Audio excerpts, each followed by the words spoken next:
morning. Thank you for joining me today.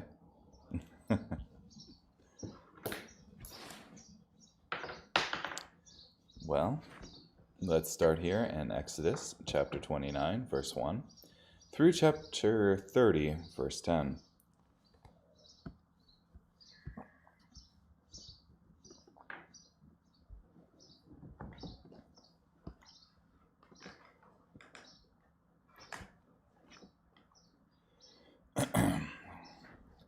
Now, this is what you are to do for them to consecrate them, so that they may minister as my priests. Take a young bull and 2 rams without blemish, and bread made without yeast, and perforated cakes without yeast, mixed with oil, and wafers without yeast, spread with oil. You are to make them using fine wheat flour. You are to put them in one basket, and present them in the basket, along with the bull and the 2 rams. You are to present Aaron and his sons at the entrance of the tent of meeting. You are to wash them with water, and take the garments and clothe Aaron with the tunic, the robe of the ephod, and the breastpiece. You are to fasten the ephod on him by using the skillfully woven waistband. You are to put the turban on his head and put the holy diadem on the turban. You are to take the anointing oil and pour it on his head and anoint him. You are to present his sons and clothe them with tunics, and wrap the sashes around Aaron and his sons, and put headbands on them, and so the ministry of priesthood will belong to them by a perpetual ordinance. Thus you are to consecrate Aaron and his sons. You are to present the bull at the front of the tent of meeting, and Aaron and his sons are to put their hands on the head of the bull. You are to kill the bull before the Lord at the entrance to the tent of meeting, and take some of the blood of the bull and put it on the horns of the altar with your finger. All the rest of the blood you are to pour out at the base of the altar. You are to take all the fat that covers the entrails, and the lobe that is above the liver, and the 2 kidneys, and the fat that is on them, and burn them on the altar. But the meat of the bull, its skin, and its dung you are to burn up outside the camp. It is the purification offering. You are to take 1 ram, and Aaron and his sons are to lay their hands on the ram's head. And you are to kill the ram, and take its blood, and splash it all around the altar. Then you are to cut the ram into pieces, and wash the entrails and its legs, and put them on its pieces and on its head, and burn the whole ram on the altar. It is a burnt offering to the Lord, a soothing aroma. It is an offering made by fire to the Lord. You are to take the 2nd ram, and Aaron and his sons are to lay their hands on the ram's head. And you are to kill the ram, and take some of its blood, and put it on the tip of the right ear of Aaron, on the tip of the right ear of his sons, on the thumb of the right hand, and on the big toe of the right foot, and then splash the blood all around the altar. You are to take some of the blood that is on the altar and some of the anointing oil, and sprinkle it on Aaron, on his garments, on his sons, and on his sons' garments with him, so that he may be holy, he and his garments, along with his sons and his sons' garments. You are to take from the ram the fat tail, the fat that covers the entrails, the lobe of the liver, the 2 kidneys, and the fat that is on them, and the right thigh, for it is the ram for consecration. And 1 round flat cake of bread, 1 perforated cake of oiled bread, and 1 wafer from the basket of bread made without yeast. That is before the Lord. You are to put all these in Aaron's hands, and in his sons' hands, and you are to wave them as wave offering before the Lord. Then you are to take them from their hands, and burn them on the altar for a burnt offering, for a soothing aroma before the Lord. It is an offering made by fire to the Lord.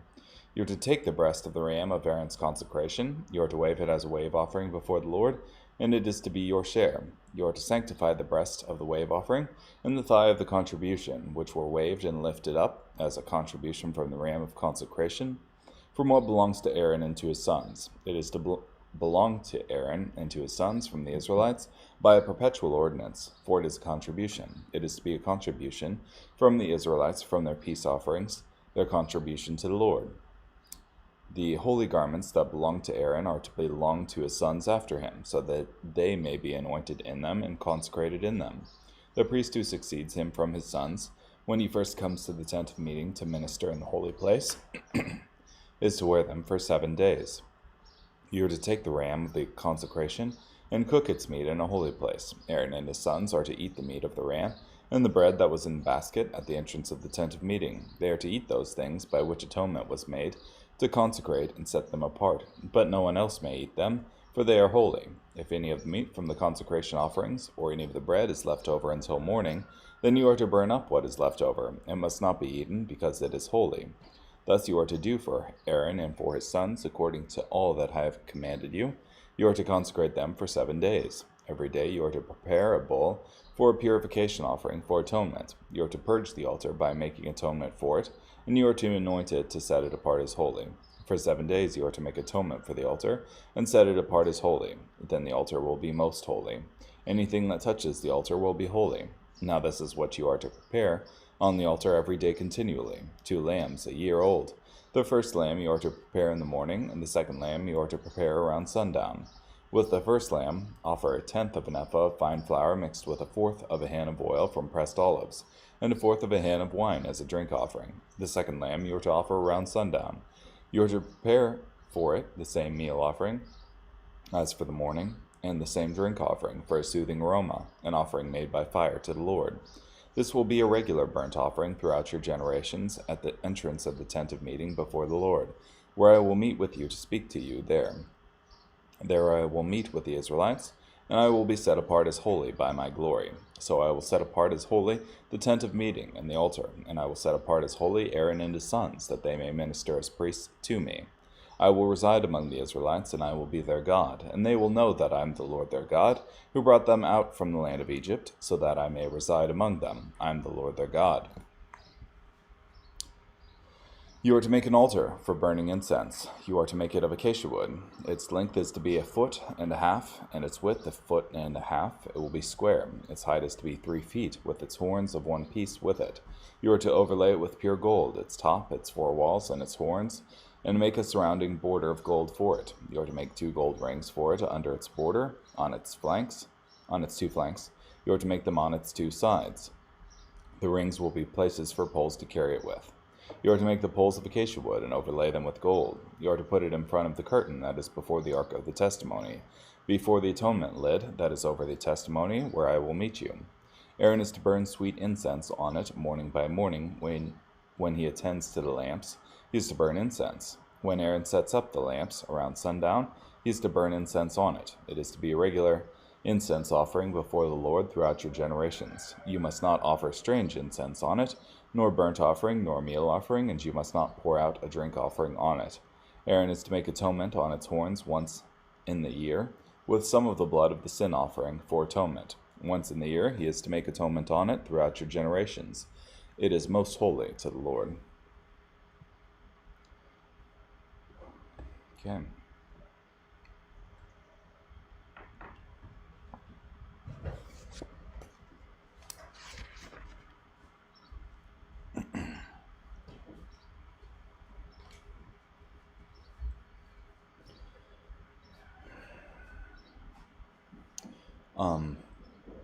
Just when I read through all of the sacrifices that must be made to make Aaron and his sons holy, and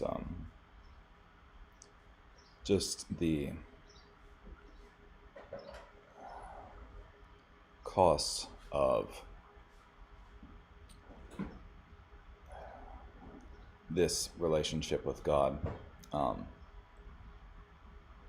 I think for me what stands out is the cost, the price,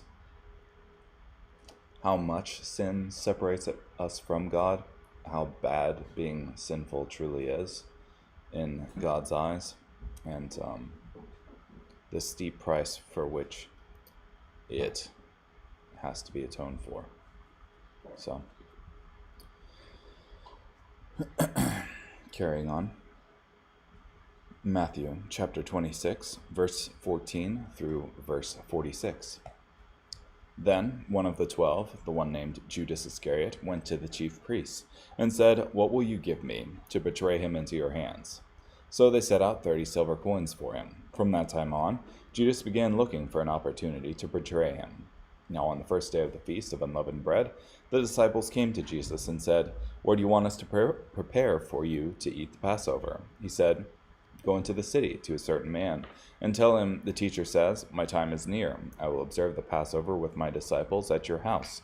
So the disciples did as Jesus had instructed them, and they prepared the Passover. When it was evening, he took his place at the table with the 12, and while they were eating, he said, "I tell you the truth, one of you will betray me." They became greatly distressed, and each one began to say to him, "Surely not I, Lord." He answered, "The one who has dipped his hand into the bowl with me will betray me. The Son of Man will go out as it is written about him, but woe to that man by whom the Son of Man is betrayed. It would be better for him if he had never been born."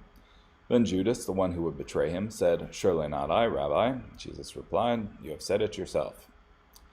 While they were eating, Jesus took bread, and after giving thanks, he broke it, gave it to his disciples, and said, "Take, eat, this is my body." And after taking the cup and giving thanks, he gave it to them, saying, "Drink from it, all of you. For this is my blood, the blood of the covenant, that is poured out for many for the forgiveness of sins. I tell you, from now on, I will not drink of this fruit of the vine until that day when I drink it new with you in my Father's kingdom." After singing a hymn, they went out to the Mount of Olives. Then Jesus said to them, "This night you will all fall away because of me, for it is written, I will strike the shepherd, and the sheep of the flock will be scattered. But after I am raised, I will go ahead of you into Galilee." Peter said to him, "If they all fall away because of you, I will never fall away." Jesus said to him, "I tell you the truth, on this night, before the rooster crows, you will deny me 3 times. Peter said to him, "Even if I must die with you, I will never deny you." And all the disciples said the same thing. Then Jesus went with them to a place called Gethsemane, and he said to his disciples, "Sit here while I go over there and pray." He took with him Peter and the 2 sons of Zebedee, and became anguished and distressed. Then he said to them, "My soul is deeply grieved, even to the point of death. Remain here and stay awake with me."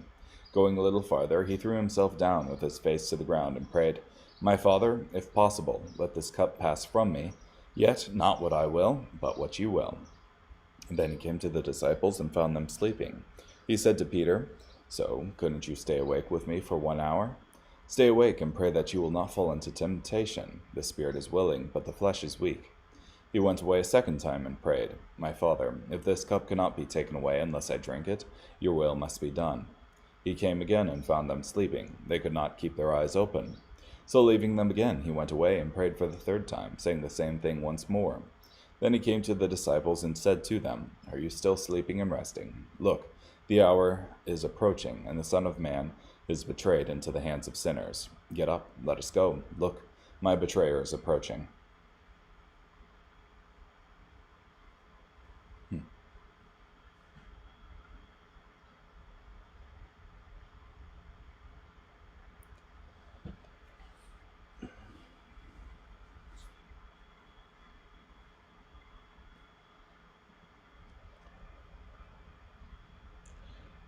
So, they're eating the Passover feast here in Matthew 26. And as we've seen earlier here in Exodus,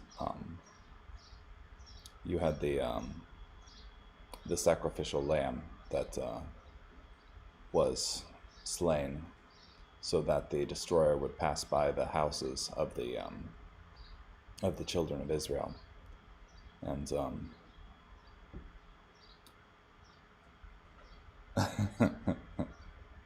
to me, this is saying that that Jesus is explaining, that thing that I had you guys doing for the past couple thousand years. Yeah, that was about me. So,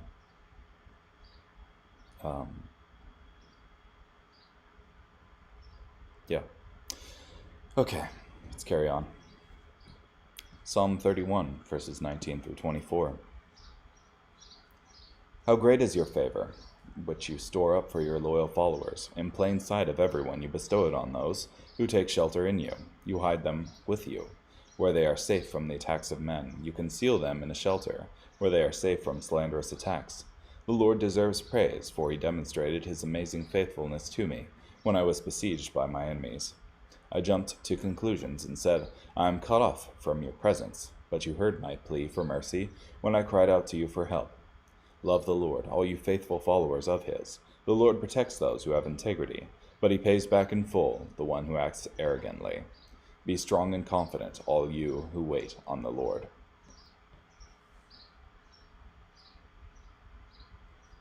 Yeah.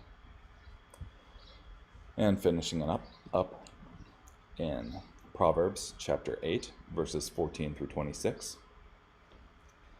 Counsel and sound wisdom belong to me. I possess understanding and might. Kings reign by means of me, and potentates decree righteousness. By me princes rule, as well as nobles and all righteous judges. I love those who love me, and those who seek me find me. Riches and honor are with me, long-lasting wealth and righteousness. My fruit is better than the purest gold, and what I produce is better than choice silver. I walk in the path of righteousness, in the pathway of justice, that I may cause those who love me to inherit wealth, and that I may fill their treasuries. The Lord created me as the beginning of his works, before his deeds of long ago. From eternity I was appointed, from the beginning, from before the world existed. When there was no deep oceans I was born, when there were no springs overflowing with water. Before the mountains were set in place, before the hills I was born. Before he made the earth and its fields, or the beginning of the dust of the world.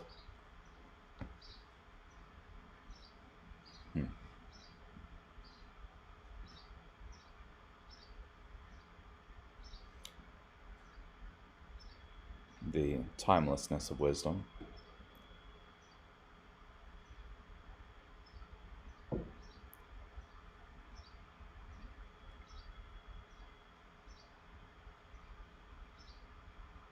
And kings who rule wisely, kings who rule justly, rule by wisdom. Okay, well, thank you for joining me today. Definitely appreciate it. Hope you have a great day. Bye.